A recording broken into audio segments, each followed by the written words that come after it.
নামাজকে যদি জাল প্রমাণ করতে পারেন, আল্লাহর নামে কসম করে বলছি, যখনই জাল প্রমাণ করবেন তারপর থেকে আলে হাদিস হয়ে যাবে।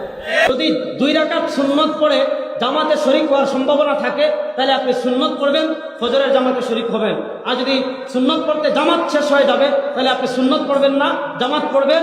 সূর্য উদয় হওয়ার পর আপনি 2 রাকাত সুন্নতের কাজা করে নেবেন। আসসালামু আলাইকুম ওয়া রাহমাতুল্লাহ।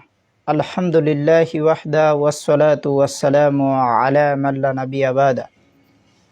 আমাদের দেশের অধিকাংশ মসজিদগুলোতে দেখা যায় যে ফজরের জামাত চলা অবস্থায় অনেক মানুষ সুন্নাত পড়তে থাকে।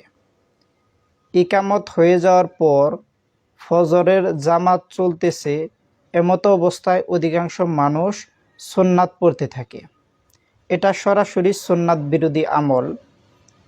কেননা যখন ইকামত হয়ে যায় তখন ফরজ সালাত ব্যতীত আর কোনো সালাত নেই। আবু হুরায়রা রাদিয়াল্লাহু তাআলা আনহু বলেন, রাসূল সাল্লাল্লাহু আলাইহি ওয়াসাল্লাম বলেছেন, ইযা উকিমাতিস সলাহ, যখন সালাতের ইকামত হয়ে যায়, ফালা সলাতা ইল্লাল মাকতুবাহ, তখন ফরজ সালাত ব্যতীত অন্য কোনো সালাত নেই।